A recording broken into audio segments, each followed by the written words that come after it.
Bienvenue à la deuxième présentation de Mathias Brunet Rencontre. Et là, quand vous allez apercevoir la bête de mon invité, vous allez vous dire c'est presque incestueux. Ça reste dans la famille. Mais c'est un peu ça la formule de Mathias Brunet Rencontre. C'est des gens qui sont proches de moi, des gens qui me touchent ou des gens qui m'interpellent. Il va en avoir de... D'ailleurs, au programme, il y a Vincent D'Anfous qui s'en vient, Mauro Biello qui s'en vient. Patrice Bernier n'est pas au courant, mais il s'en vient lui aussi. Et Simon, écoute, je le dis souvent, j'ai été bon pour toi, tu as été bon pour moi. On s'est connus il y a 15 ans sur mon blog Rondelle Libre. Tu as influencé beaucoup ma façon de penser sur les espoirs, sur la construction d'équipe et tout ça. Puis, je voulais faire découvrir un petit peu plus, parce que, tu sais, on donne un show à Mathias et le Serpent, avant à Processus, on donne un show, on débat et tout ça. C'est pas tout le monde qui sait vraiment qui tu es, puis, tu sais, tu as quand même un parcours qui est fascinant. Tu as une maison de traduction. D'ailleurs, tu as traduit le premier livre de Pierre Gervais en anglais. Tu es cinéaste. Tu as financé ton dernier long-métrage avec David Lahaye à 900 000. Puis je me rappelle au lancement. Au lancement, à l'ancien forum, d'ailleurs, pas une petite place. Tu avais dit aux gens, si vous n'aimez pas ça, bien au moins, ça ne sera pas de votre argent, c'est du mien. Puis écoute, c'est un film de grand déploiement, là, avec l'actrice, d'ailleurs, très connue au Canada anglais. Stacey Mistyshin. Qui avait joué dans... Degrassi. Dans Degrassi. Ouais. Alors, écoute, tu touches à tout. Moi tu es un personnage fascinant pour moi. Puis dans le livre que tu as derrière ici, Histoire de repêchage, il y a un chapitre où on se croise sans le savoir au Forum de Montréal en 1984. Repêchage de Mario Lemieux, Peter Svoboda, Shane Corson, Stéphane Richer et Patrick Roy pour les gens un peu plus âgés qui sont repêchés. Puis tu as un petit cul qui est moi, qui a 14 ans, qui rêve d'être journaliste à la presse, qui va chercher un autographe de Peter Svoboda. Puis tu as un plus grand, qui est Simon Boisvert, qui rêve d'être recruteur. On s'est peut-être aperçu sans s'apercevoir dans cette grande place-là, mais les deux, on aspirait à quelque chose, puis aujourd'hui, on fait le balado. C'était qui Simon Boisvert, cette journée-là en 1984? Ben moi, j'avais 18 ans. Je venais de finir ma première année de cégep. Puis, ça faisait quand même quelques années que j'assistais au repêchage en personne. Ouais. Habituellement, ça avait lieu le mercredi matin au Forum depuis quelques années. Et là, en 84, pour la première fois, on le faisait un samedi. Et pour la première fois, c'était télévisé. Et alors, comme d'habitude, moi, j'avais pris ma mobilette. J'étais descendu de Ville-Saint-Laurent. J'avais garé ma petite mobilette pas loin du Forum. Ouais. J'étais rentré, puis j'avais assisté. Écoute, je m'étais rendu jusqu'à la fin. Tu avais ta liste, là? Oui, j'avais une liste, en évidemment. En 84, là, écoute, ça, 16, ça fait 40 quelques années, là. Oui, ça fait 41 ans. Tu avais déjà ta liste dans tes poches, dans ta mobilette, il y a une quarantaine d'années, là. Oui, je connaissais plus les joueurs de la Ligue de hockey junior majeur du Québec à l'époque, ça c'est sûr. Mais je me tenais quand même au courant, puis j'essayais de voir ce que je pouvais voir des autres équipes, lire dans le Hockey News. C'était à peu près la seule publication qui parlait du repêchage. Fait que je me faisais une tête un peu avec les statistiques et tout, mais les joueurs de la Ligue junior majeure du Québec, je les avais vus. OK. Puis, tu sais, on le raconte dans le livre, mais je veux t'entendre là-dessus. Les kids au Québec, là, ça rêve de jouer pour le Canadien de Montréal. Mm-hmm. Il y a quelques bébites qui rêvent d'être journalistes sportifs à la presse. Puis il y a d'autres bébites tout aussi rares qui veulent être recruteurs dans la Ligue nationale. Oui. Ça a sorti d'où cette idée-là? Ça a commencé en 1974, j'avais 8 ans, puis mon père m'a amené au hockey junior alors que le junior de Montréal jouait au Forum le vendredi soir. Ouais. Il y avait à peu près 3-4 000 personnes à l'époque. Puis moi, ce qui me fascinait là-dedans, c'est que mon père m'avait expliqué, bien, ça, c'est les joueurs, c'est les futurs joueurs de la Ligue nationale. En fait, c'est la banque de joueurs dans laquelle la Ligue nationale va piger. Alors, moi, ça m'intéressait beaucoup de voir comment performaient les joueurs dans le junior. Ensuite, à quel rang ils étaient repêchés. Puis ensuite, je voulais voir qu'est-ce qu'ils feraient un jour. Ouais. Alors, mettons, en 74, ben là, je voyais tel joueur, Mario Tremblay, repêché par le Canadien. Ouais. Alors là, je me disais, ben, qu'est-ce qu'il va faire, Mario Tremblay? Puis il avait été rappelé tout de suite à 18 ans par le Canadien de la Ligue américaine. Alors, on avait vu tout de suite. Il y avait Pierre Mondoux aussi un petit peu après.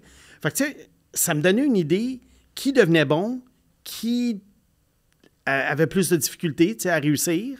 Puis souvent, dans les deux cas, tu avais des joueurs qui faisaient 140 points. Mais il y en a un qui marchait, puis il y en a un qui ne marchait pas. Mais c'était tough dans le temps, là. Ouais. Tu n'as pas Internet, c'est pas tous les matchs Non. qui sont télédiffusés. Non. Tu... Ah, fallait que ben tu te moi, déplaces, là. comme je t'ai dit, je focusais sur les joueurs de hockey de la Ligue junior du Québec. Dans la Coupe Mémoriale, on avait une chance de voir quelques joueurs, des fois, mais ça se limitait à ça. Tu ne pouvais pas arriver et dire... il n'y avait pas beaucoup d'Européens dans le temps. En fait, il n'y en avait presque pas. Ouais. Mais tu ne pouvais pas dire que les joueurs de la Ligue de l'Ouest, ils avaient vu 20 fois. Là. Non, c'est ça. Non. Ton œil, tu l'as développé comment? Tu sais, parce qu'il faut quand même connaître ça, le hockey. Oui, bien, c'est mon père qui m'a donné des bases. Pour lui, les joueurs qui gardaient la rondelle ou qui faisaient qui maniaient bien la rondelle ou qui faisaient des passes, pour lui, c'était très important. Ceux qui garochaient la rondelle dans le coin, ça, il y avait une sainte horreur de ces joueurs-là.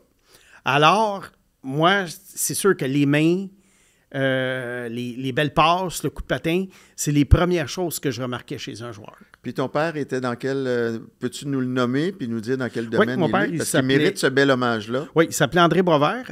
Il est mort en 2020 à l'âge de 90 ans. Alors, il a eu une très longue vie. Ouais. Et puis, il a été lucide jusqu'à la fin. Alors, j'ai été très chanceux de l'avoir jusqu'à l'âge de 54 ans. Et puis, mon père, lui, il était banquier. Ouais. Il a travaillé à la banque, ce qui s'appelait la Banque canadienne nationale à l'époque, qui est devenue la Banque nationale. Puis, il a travaillé dans les valeurs mobilières aussi, là, la bourse et tout et tout. Puis, lui, c'était un amateur de hockey depuis l'enfance. Et quand il a déménagé à Montréal à l'âge de 17-18 ans, il a commencé à aller au Forum à la fin des années 40. Alors, lui a vu Maurice Richard et Gordie Howe à leur apogée. OK. Puis, lui a été transmis par ton grand-père aussi? Ou? Oui, et puis ses frères, eux autres, ils écoutaient les matchs à la radio. Évidemment, dans le temps, il n'y a pas de télévision. Ouais. Mon père était grand fan de baseball aussi, Dodgers de Brooklyn, qui sont devenus des Dodgers de Los Angeles. Puis, lui et ses 4 frères, c'était des maniaques de sport. OK. Et de musique jazz, mais de sport. OK. Ouais.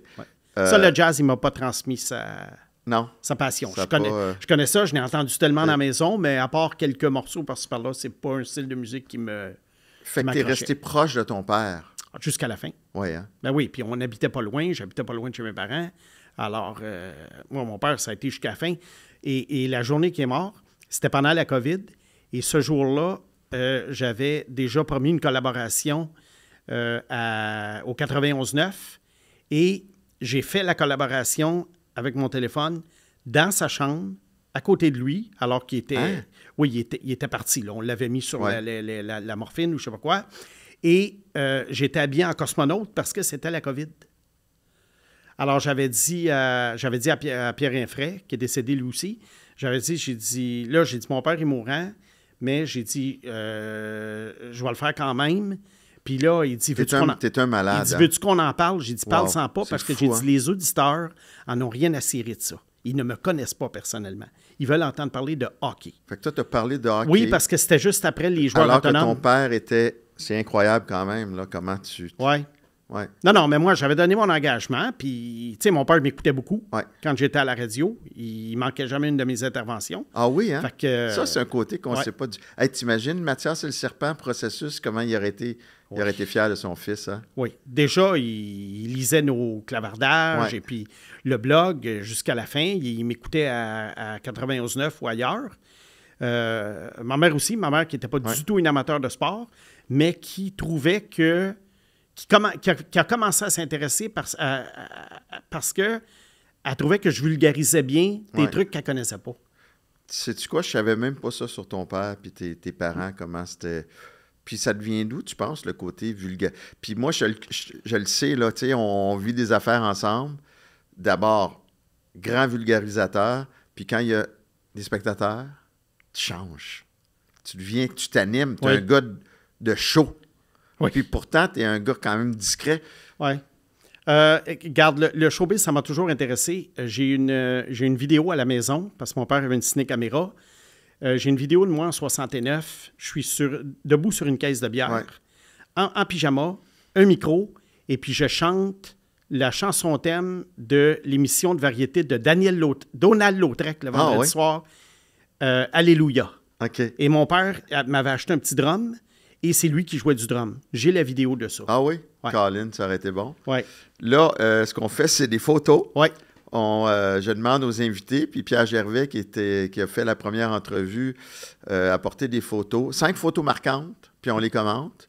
Puis on a Chuck en arrière qui pèse sur le piton. OK. Bon, alors là-dessus, j'ai presque 3 ans. Là, tu es dans les reconstructions, là. Tu es en train de reconstruire des autos, là. Je suis en train de jouer avec mes blocs, mes petites autos. On est en 1968.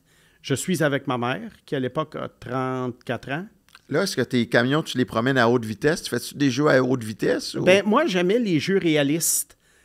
J'étais pas un gars de G.I. Joe, puis de trucs spatiaux, puis de trucs, tu sais, à la Star Wars. Là. C'était toujours, moi, des métiers comme l'autobus, le camion de pompier, la police. J'étais très, très terre à terre dans mes jeux, puis je me créais des villages et tout et tout. Et la raison pour laquelle j'ai mis cette photo-là, c'est parce que cette photo-là, il n'y a pas grand monde qui le savent, elle a passé dans le New York Times. Ah oui? Oui. Parce qu'en 68, on avait déménagé dans le complexe Habitat 67, pas loin de l'Expo, et on était parmi les premiers résidents. Et le gérant cherchait quelqu'un cherchait un ou une locataire qui pourrait s'adresser aux journalistes du New York Times, qui était curieux. Et il avait choisi ma mère parce que ma mère était bilingue et elle avait beaucoup, beaucoup d'entre-gens, beaucoup de verve. Okay. Puis elle s'exprimait très bien. Et il est venu chez nous faire une entrevue et prendre quelques photos qui ont passé dans le journal. Le nom de ta maman? Denise. Denise. Oui. Écoute, dans le New York Times à 2 ans. Oui. Incroyable. Elle vit encore, elle a 92 ans. Ah oui? Oui. Elle nous écoute-tu? Non. Depuis une couple d'années, elle n'est plus bien capable d'écouter des trucs. Mais je vais la voir. Je vais la voir souvent, puis on jase, mais c'est plus comme avant. Là. Non. Hein? Non. OK. La deuxième? Oui. Ça, c'est ma première blonde. Hein? Oui. Toi, t'es un charmeur, hein? J'avais 6 ans, en 72, et je me souviens pas de son nom. Faudrait que ta première blonde, oui, c'est peut-être écrit en arrière de la photo. C'était une fille de Long Island. Coudonc, toi? Et mon père, il était banquier. Et puis, il y avait quelqu'un qui était venu travailler à Montréal, un banquier de Long Island qui était venu travailler à Montréal. Et puis, il était venu avec sa fille. Et puis, on se voyait souvent dans les soupers avec les parents. Puis elle m'appelait Hubby, comme pour husband, tu sais, Hubby. Puis d'après moi, c'est qu'elle avait probablement entendu sa mère dire ça à son père. Elle disait toujours « You're my hubby, you're my hubby ». Et puis, il a été 1 an à Montréal, puis on s'est vu pendant 1 an. Après ça, ben là, évidemment, parce que... elle est retournée à New York, puis je ne l'ai plus jamais revu, je n'ai plus jamais rien entendu parler. Benoît vous coupe la parole, là, t'avais donné la paternité de Trevor Connelly et t'avais dit que t'étais un grand, grand charmeur. Alors, on a la preuve. On a la troisième. Oui, ici, je suis en train de jouer au hockey avec mon père. Tu voulais vraiment montrer celle-là? Oui, j'ai un habit de neige du Canadien. Ben, toi! Oui, du Canadien. Ça, c'est en 73. Ça, c'est à l'époque glorieuse du Canadien. Check bien le petit fait fan, toi. Oui, dans le temps, le Canadien venait de gagner, je pense, sa Coupe Stanley de 73. Et puis, c'est ça, j'avais mes petits patins, puis on jouait au hockey. On jouait au hockey... André est en train de jouer avec toi. Oui, il jouait avec moi. J'aimais beaucoup être gardien de but. Okay. Fait que c'est pour ça que j'ai jamais été un bien bon patineur, parce que moi, j'aimais l'équipement de gardien de but, j'aimais arrêter, j'aimais être impliqué dans le jeu. Fait que quand je jouais avec mes amis, j'ai toujours été gardien de but. T'as-tu joué un peu après au hockey organisé? Non? Pas organisé, puis parce que, en fait, où j'habitais, c'était trop loin, puis en tout cas, longue histoire, mais... j'ai joué avec des amis, j'ai joué à l'école, mais c'était pas mal toujours gardien de but. En tout cas, écoute, si ça, c'est le cabanon, je devine la maison. Oui, bien ça, une anecdote, c'est que c'est une maison canadienne de 1692 à Boucherville. What? Oui, qu'on a habité pendant quelques années. Et elle est habituée. Là, elle vient d'être vendue, mais elle a appartenu pendant peut-être 25 ans à José Lito Michaud et Véronique Béliveau. Ah oui, hein? Oui, OK. oui. Alors, je sais qu'ils avaient gardé la laiterie intacte, mais ils ont fait quand même des changements à la maison. Mais si jamais José Lito écoute, il va certainement reconnaître la laiterie. Ah oui, hein? Ouais. Puis l'auto appartenait à, je sais pas, moi, Claude Meunier, Marc Messier? Non. Vous ne l'avez pas vendu à des humoristes Non, célèbres non, ou non, une non, chanteuse non. célèbre? Ça, c'était une Oldsmobile Toronado 1971 qui s'est avéré un véritable citron. Oui. Mais ça, en fait, c'était souvent le cas des autos dans les années 70, mais ça flashait, là, comme tu peux Ah voir. non, c'est gros, c'est gros. Ça flashait. Et la suivante? Hey, c'est Juraj Slavkovski! Slav! J'ai 21 ans là-dessus. Ah oui? La raison pour laquelle j'ai mis celle-là, c'est parce que c'est l'âge, quand je raconte tout le temps l'histoire, quand j'ai envoyé des CV à des équipes de la Ligue nationale, des équipes de hockey junior, c'est à 21 ans. Alors, c'était en 1987 que j'avais écrit à toutes les équipes de la Ligue nationale. Donne-moi des détails. Là. Tu t'installes où? Tu écris des lettres? Comment ça marche? Comment ça marche? Pour les plus jeunes qui sont nés avec Internet, là, raconte-nous le processus.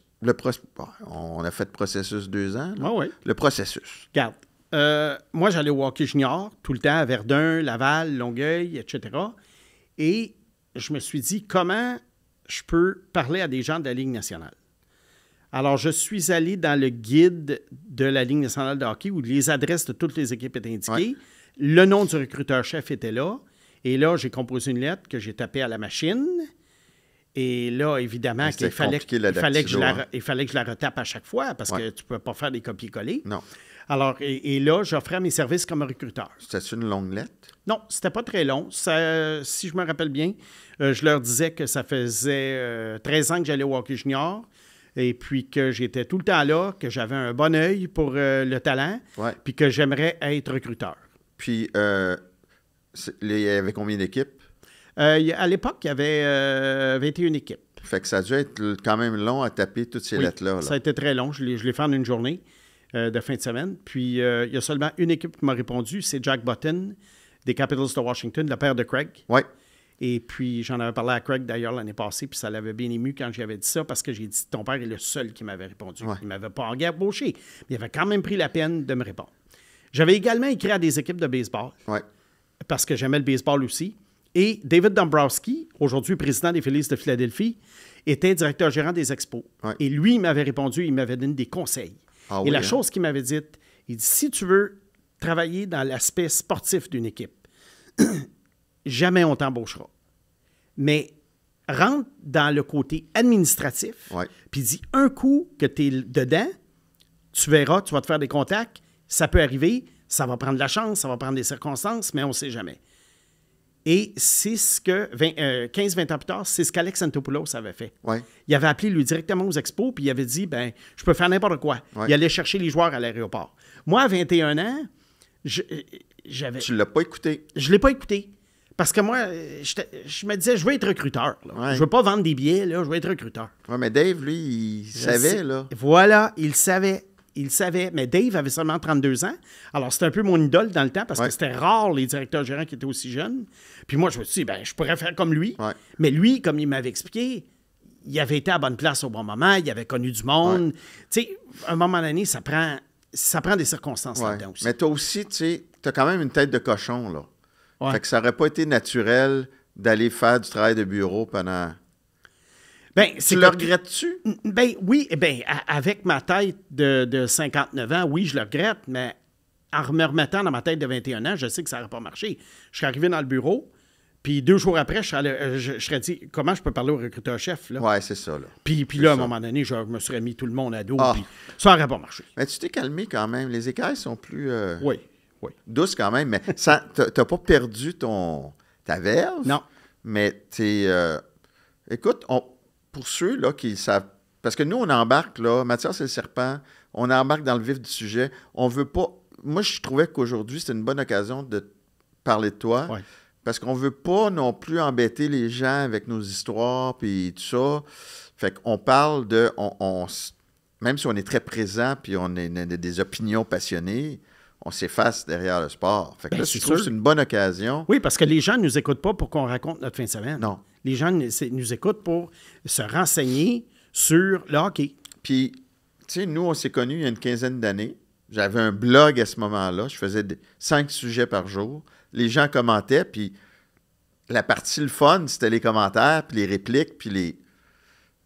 Qu'est-ce qui a fait que tu es rentré... D'abord, tu as choisi le nom Snake 70. Tu peux peut-être expliquer pourquoi tu as choisi ce nom-là, puis qu'est-ce qui t'a attiré vers le blog, alors que à cette époque-là, j'étais un journaliste qui était encore candide. Puis écoute, je tripais. J'aurais pas parlé des espoirs aujourd'hui comme je parlais des espoirs. Comment ça fait que tu me haïssais pas?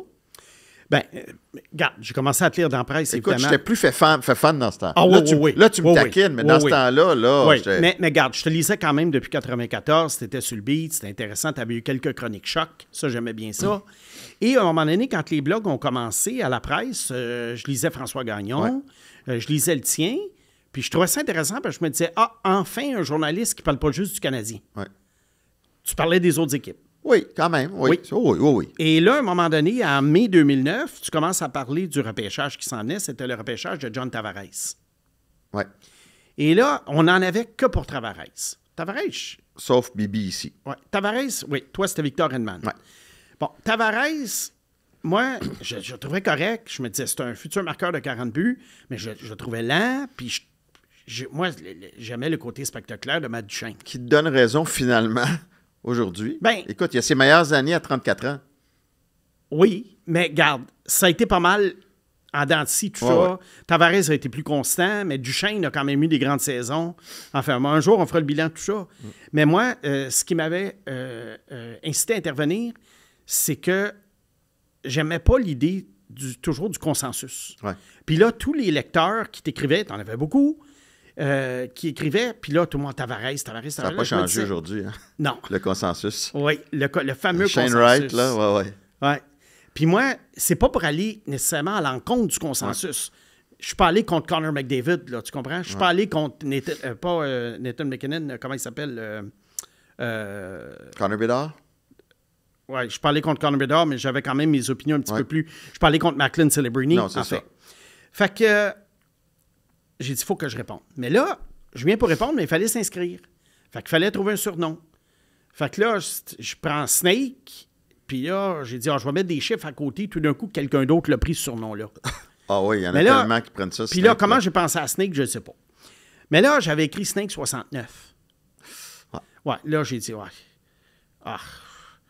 j'ai dit, ça fait un peu colon, tu sais. Fait que, Ça fait un peu pervers. j'ai dit 70. Bon. Alors, bien des gens pensaient que j'étais né en 70, mais non, c'est juste j'ai ajouté que un. non. Oh, oui. Et puis là, j'ai commencé, et là, j'ai suscité beaucoup de réactions. Mais ta première idée, c'était quand même du 69, là. Faut pas l'oublier. Ouais.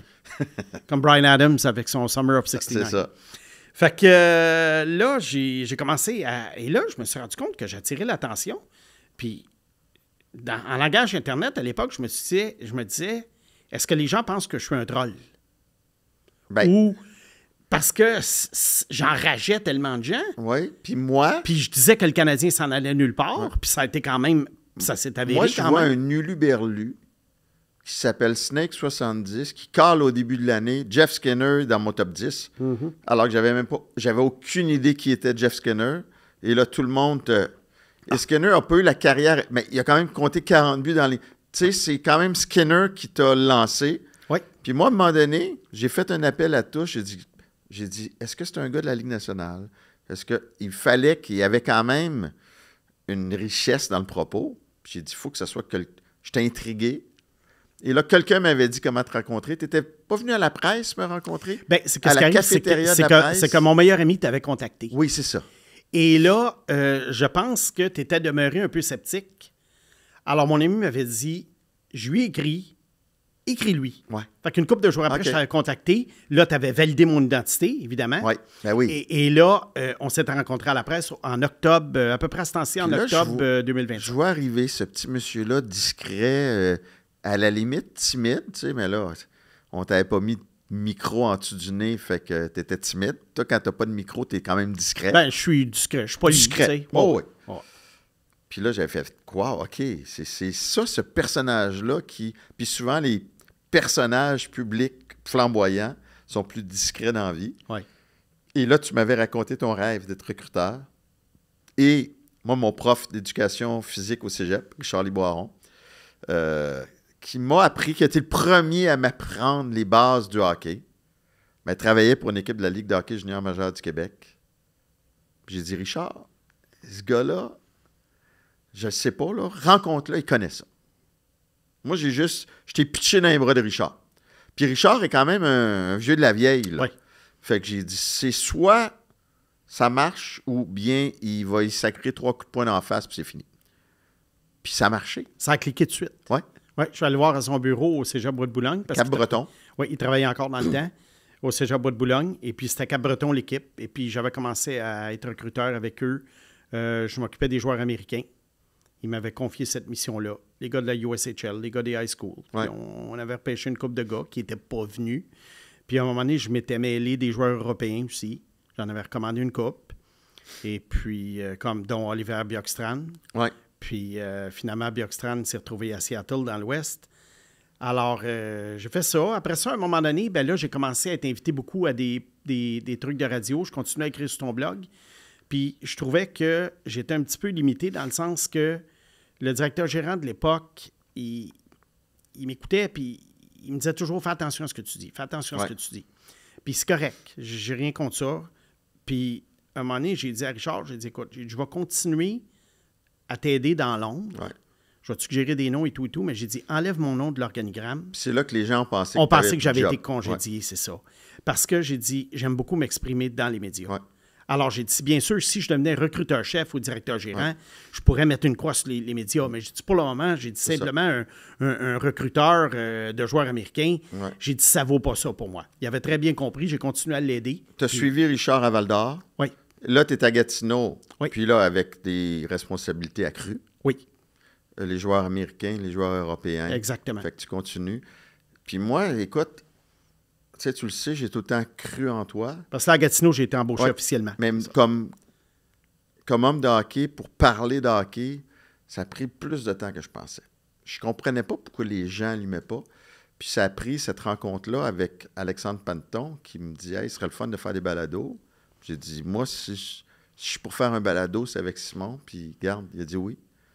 Puis ça a été le début d'une aventure, le fun, mais je trouve que ça a pris du temps avant qu'on t'ouvre la porte. Peut-être que j'avais en onde un petit côté abrasif qui pouvait peut-être faire peur en guillemets à certains, dans le sens, on se disait, ben, s'il est comme ça en onde, peut-être que c'est très difficile de travailler avec lui hors d'onde. Mais moi, je te Puis parle je pense pas que c'est difficile comme de show, là. Oui, comme show. En onde, ça a pris du temps. Hey, on n'a pas fini les photos. Il en reste une. Uri est disparu. Ouais. Oui. Alors ça, c'est en 2010. C'est un mois avant qu'on se connaisse, Mathias. Ah oui? J'avais 44 ans. J'étais allé au Festival international du film de Toronto. OK. Et j'avais rencontré l'acteur Henry Winkler, qui a 80 ans aujourd'hui, qui est encore présent dans les téléséries. Fonz, hein? C'est le Fonz de la série Happy Days des années 70. Les plus jeunes cherchaient le Fonz. C'est un des personnages les plus mythiques de l'histoire de la télévision américaine. Et il portait toujours un côte de cuir.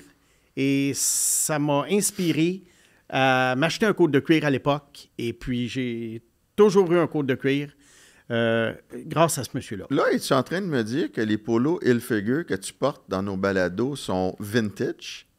Ça, c'est le même, ça? Non, ce n'est pas le même. Sauf que Hilfiger n'a jamais beaucoup changé son style. Et moi, j'aime ce style-là de polo. C'est coloré. Comme tu peux voir, il est vert. Ouais. Et puis, ma couleur préférée. Et puis, c'est ça. Alors, j'en rachète de temps en temps. Puis, mais c'est ça. Puis, écoute, là, on parlait de tes passions aussi. C'est quoi tes... Puis c'est ça qui me fascine de toi aussi, comment tu es capable de faire tellement de choses en même temps. Ouais. C'est quoi tes autres passions? Ouais. Bien, je veux préciser aux auditeurs, pour ceux qui ne savent pas, je n'ai pas eu d'enfant. Alors, évidemment que ça donne beaucoup de temps libre pour faire un beau-fils quand même. Oui. Non? Tu as eu un beau... Non, je parle pas de Connolly. Ah, tu parles de Zachary. Zachary, qui est là Oui. à toutes nos... Oui. Zachary, Avec ton- oui, Zachary, j'ai sorti avec sa mère. Qui a joué dans ton film, d'ailleurs, oui. qui joue un rôle extraordinaire et vraiment bonne. Puis Zachary est tout le temps là. Fait que Ouais. tu as eu un fils quand même. Ben, c'est ça. Je l'ai connu à l'âge de 9 ans. Et puis, quand je sortais avec sa mère. Et puis, on est restés amis. Aujourd'hui, il a 34 ans. Puis, on se parle encore plusieurs fois par semaine. Il vient à nos C'est événements. notre premier critique, lui, là. Hein, il dit tout, là. Il dit, Ah, oui, donne-leur oui. juste. Ah Zachary. oui, il me donne leur juste sur notre Ouais. balado. Les balados, Ouais. je fais en anglais. Puis j'aime beaucoup avoir son input parce que, écoute, je l'ai connu il y avait 9 ans, fait qu'on ne Ouais. gêne pas quand on se parle l'un à l'autre. Et puis, ben, je ne sais pas où on s'en allait avec ça, mais... Que tu n'as pas eu d'enfant. Oui, c'est ça. Alors, comment j'ai... Mes passions, c'est ça, tu me demandais mes passions. Bien, curieusement, je suis... Il y a des sports que je préfère au hockey. Oui, je préfère le football au hockey. Ah oui, hein? Oui, je préfère le football au Pourquoi? hockey. Moi, j'aime les jeux structurés. Et ce que j'aime du hockey, du football, c'est que tu prépares ton jeu à l'avance. Moi, je suis un grand planificateur. Ouais. Je suis très cartésien. Alors, l'improvisation, c'est pas tellement pour moi. Puis c'est bizarre quand même que tu es reconnu pour le hockey. Oui, parce que c'est probablement... probablement, c'est le sport national ici. Ouais. Si tu veux faire ton chemin au Québec, ben, c'est plus dans le hockey. Ouais. Quoique le football est très populaire. Mais si tu me donnes le choix de regarder un match de hockey, un match de football, je vais prendre le match de football. OK. Ouais. Sinon, Ben, à part ça, évidemment, le cinéma. as-tu un autre film en chantier? Ben, j'ai plusieurs idées en ce moment que j'ai commencé à mettre sur papier. Je vais voir qu'est-ce que je vais faire avec ça. Le dernier, c'est Charlie Tango. Pour ceux qui veulent le voir, il est disponible sur des plateformes gratuites maintenant, comme tubi.tv, tubi.tv. Ouais. Il est gratuit maintenant parce que ça fait quand même plus d'un an OK. qu'il est sorti. Alors, ils l'ont mis sur les plateformes et tu regardes une coupe de pub et puis après ça, tu peux regarder le film OK. gratuitement. OK. Et puis aussi, j'étais... ceux qui ont Crave à la maison, j'ai une apparition en tant que moi-même, Snake, dans la série humoristique de David Bocage, À la poursuite du rêve glacé. Ouais. Il y a Maxime Talbot qui est Hey, c'est là-dedans drôle aussi. parce que je jouais justement avec Andy, mais Oui. pressoir, Oui. tantôt Il était là? au hockey, puis il m'a parlé du projet, puis de la suite, puis tout ça. Oui. Fait que c'est un drôle d'hasard que la journée même, tu me parles de ça. Fait que c'est dans l'épisode 3, ceux OK. qui veulent le voir. Et fait que c'est ça. C'est pas mal, évidemment, tu sais, j'aime la lecture et pas mal, mais surtout aussi une grande passion qui m'a jamais quitté, la musique hard rock heavy metal. Ah oui, ça, hein, c'est-tu? Oui, c'est- depuis ouais. mon enfance, j'aime cette musique-là. J'en écoute encore en quantité C'est-à-dire? industrielle. Ben moi, je peux aller, garde. Il y a différentes catégories de groupes. Tu sais, il y a des trucs que j'aime bien. Mettons, genre du Van Halen, du Rush, du Bryan Adams, des trucs de même.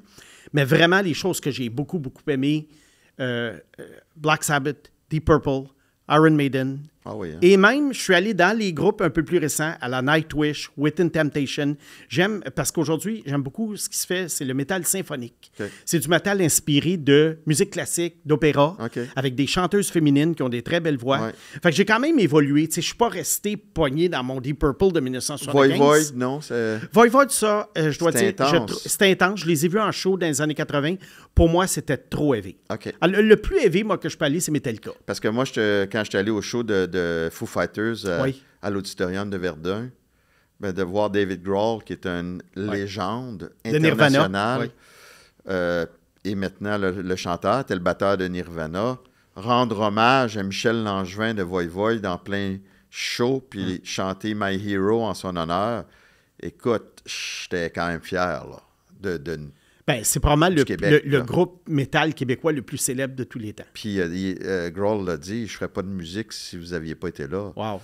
Là, ça passe vite, Oui. mais puisqu'on parle de musique, Oui. de heavy metal, il faut que tu racontes l'anecdote, là, pour laquelle je te taquine tout le temps. Je te taquine, elle est trop bonne. Je suis en secondaire 5 et moi, j'ai une réputation de métalleux à l'époque. On appelait ça comme Tu ça. as tes côtes de cuir. J'ai mes t'as- côtes de cream et jeans. Je suis habillé comme aujourd'hui. Puis, alors, moi, je passe d'un concert à l'autre. J'arrive le lundi. Alors, j'ai vu Ozzy Osbourne, j'ai vu Judas Priest, j'ai vu Motorhead. Et là, à un moment donné, moi, je sortais à l'époque avec une fille qui était plus dans le soft rock et qui aimait le groupe Hall & Oates. Qu'est-ce que les femmes nous font pas faire? Hein? Et Hall & Oates, c'était un groupe des années 80, 70-80, qui avait eu plusieurs succès, mais c'était de la pop très légère. De la belle petite pop. Oui. Alors là, elle dit, veux-tu y aller? Bon, écoute, les billets coûtaient pas cher dans le temps. Ça faisait une sortie. C'était un vendredi soir au Forum. Puis t'es un charmeur de ces dames. Tu non, t'es dit, on va y aller. Non, mais tu sais, moi, j'étais ouvert. J'étais ouvert à aller voir plein d'affaires, même des choses qui m'intéressaient moins. Puis, tu sais, j'avais vu Yes, le groupe progressif. J'étais plus ou moins fan, mais j'y allais, tu sais. Mais mes amis, j'y allais un peu. J'étais prêt à faire des sorties avec mes amis. Alors là, je dis, OK, on va aller voir Hall & Oates. Tu sais, je connais ça. J'aime pas ben ça, mais je connais ça. C'est un show, c'est un show. Et là, le Forum est plein. Mais là, le problème, c'est que dans ma rangée, à 3 bancs de moi, j'ai quelqu'un qui était dans ma classe en secondaire 5. Et qui connaît ta réputation de gars heavy, oui, là. Et qui... était un peu taquin? Oui, c'est ça. C'est ça. Mettons que... là, j'ai dit, tu vas pas parler de ça lundi à l'école, là. Non, j'ai une réputation, moi. Il en a parlé. Il en a parlé. Alors, à peu près une semaine après, Ozzy Osbourne vient à Québec, mais pas à Montréal. Ouais. Et là, le mercredi, je quitte l'école, je m'en vais prendre l'autobus voyageur pour m'en aller au Colisée. Et là, je dis au gars, « Hey, je m'en vais voir Ozzy à soir à Québec. » Et puis là, tout le monde était là. Ouais. Et là, on me fredonnait « Oh, here she comes », ce qui était le gros hit de Hall & Oates. Et d'ailleurs, je te le fredonne pas mal à chaque semaine. Je le sais. Alors ça, c'est un des moments un peu embarrassants de ma vie. Ça fait que ça veut dire que j'ai eu quand même une belle vie. Exactement. Hey Simon, ce fut un bonheur. Je m'ennuyais, tu vois. Je m'ennuyais ça fait 4 jours qu'on ne s'était pas vu.